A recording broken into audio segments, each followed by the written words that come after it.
ओम श्री परमात्मने नमः। श्री हरि चरण पर सब ऋषि मुनियों के चरणों में प्रणाम करता हूँ। सब संतजनों के चरणों में प्रणाम करता हूँ। इस मेरी मातृभूमि के चरणों में प्रणाम करता हूँ। सभी मेरे देशवासियों का प्यार भरा स्वागत करता हूँ। इस वीडियो को आप पूरा सुने, अंत तक सुने। इस वीडियो को सुनने वाले मेरे देश की हर कोने में घरों बैठी माताओं के चरणों में मैं चरण स्पर्श करता हूँ। बहनों भाइयों को प्यार भरा नमस्कार करता हूँ। यह वीडियो श्री कृष्ण अर्जुन संवाद का है। जब महाभारत युद्ध में अर्जुन धर्म संकट में था, तनाव में था, चिंताओं से घिर गया था, कोई निर्णय नहीं ले पा रहा था, थर थर कांप रहा था, मुख सूखा जा रहा था, तब भगवान की शरण में गया और भगवान ने गीता का उपदेश दिया, धर्म संकट से बाहर निकाला और अंत में विजय श्री का ताज पहनाया।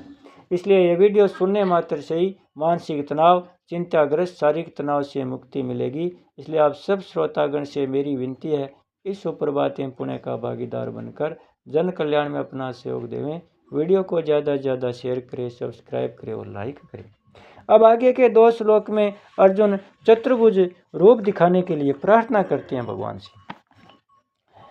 अदृष्ट पुरम हर्षितो यस्मि दृष्ट्वा भयेन च प्रव्यथितं मनो मे तदेव मे दर्शय देवरूपं प्रसीद देवेश जगनिवास।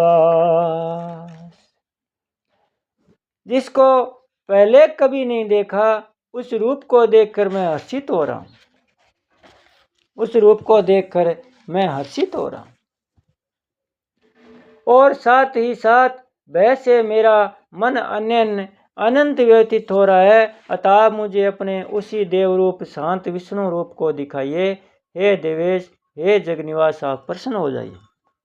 व्याख्या: जैसे विराट रूप दिखाने के लिए मैंने भगवान से प्रार्थना की तो भगवान ने मुझे विराट रूप दिखा दिया, और ऐसी देव रूप दिखाने के लिए प्रार्थना करने भगवान देव रूप दिखाएंगे ही। ऐसी आशा होने से अर्जुन भगवान से देव रूप दिखाने के लिए प्रार्थना करते हैं। अदृष्ट पुरोवर्षितो अस्मि दृष्ट्वा भयेन च प्रथित मनो में।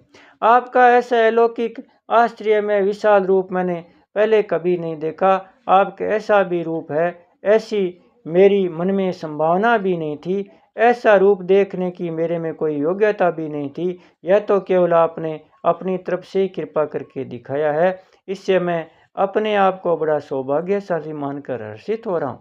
आपकी कृपा को देखकर गदगद हो रहा हूँ, परंतु साथ ही साथ आपके स्वरूप की उग्रता को देखकर मेरा मन भय के कारण अत्यंत व्यथित हो रहा है, व्याकुल हो रहा है, घबरा रहा है।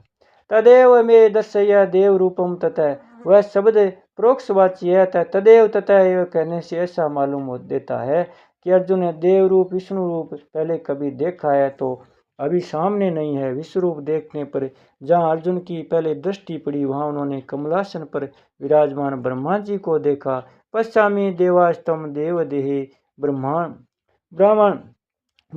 सम कमलासनस्तम। 11वें अध्याय का 15वां श्लोक। इससे सिद्ध होता है कि वह कमल जिसकी नाभि से निकला है, उससे साई चतुर्भुज विष्णु रूप को भी अर्जुन ने देखा। फिर 17वें श्लोक में अर्जुन ने कहा कि मैं आपको किरीट गदा चक्कर और चय पद से शंख और पद्म धारण किए हुए देख रहा हूँ। किरीटनम गदिनम चक्रिणम च। इन दोनों बातों से यही सिद्ध होता है कि अर्जुन ने विश्व रूप के अंतर्गत भगवान के जिस विष्णु रूप को देखा था, उसी के लिए अर्जुन यहाँ वही देव रूप मेरे को दिखाए, ऐसा कह रहे हैं। देव रूपम कहने का तात्पर्य मैंने विराट रूप को, आपके विष्णु रूप को भी देखा था, पर आप सब मेरे को केवल विष्णु रूप ही दिखाएंगे। दूसरी बात, 15वें श्लोक में भी अर्जुन ने भगवान के लिए देव कहा है। पश्चामी देवास्तम देवदेहे, और यहाँ भी देव रूप दिखाने के लिए कहते हैं।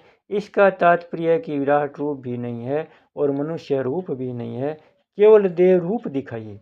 आगे के 46 श्लोक में भी तेनेव पद से विराट रूप और मनुष्य रूप का निषेध करके भगवान से चतुर्भुज रूप विष्णु रूप बन जाने के लिए प्रार्थना करते हैं।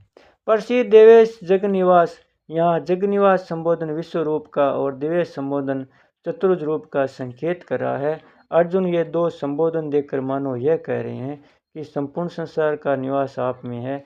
ऐसा विश्व रूप तो मैंने देख लिया है और देख ही रहा हूँ। अब आप देवेश देवताओं के मालिक विष्णु रूप से हो जाइए। विशेष बात है, भगवान का विश्व रूप दिव्य है, विनाशी है, अक्षय। इस विश्व रूप में अनंत ब्रह्मांड है। तो उन ब्रह्मांडों की उत्पत्ति, स्थिति और प्रलय करने वाले ब्रह्मा, विष्णु और शिव भी अनंत है। इस नित्य विश्व रूप से अनंत विश्व ब्रह्मांड उत्पन्न होकर उसमें लीन होते रहते हैं। पर यह विश्व रूप अव्यय दोनों होने से ज्यों का त्यों ही रहता है।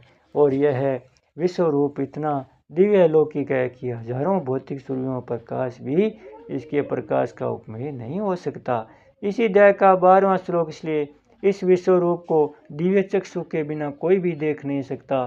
ज्ञान चक्षु के द्वारा संसार के मूल में सत्ता रूप से जो परमात्म तत्व है उसका बोध होता है और भाव चक्षु से संसार भगवत स्वरूप दिखता है।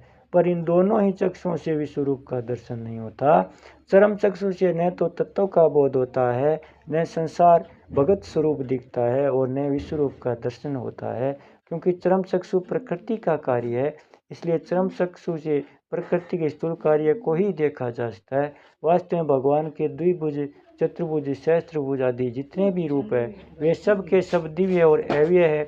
इसी प्रकार भगवान के सगुण और निराकार, निर्गुण, निराकार, सगुण, साकार आदि जितने रूप है वे सब के सब भी दिव्य और अव्यय है।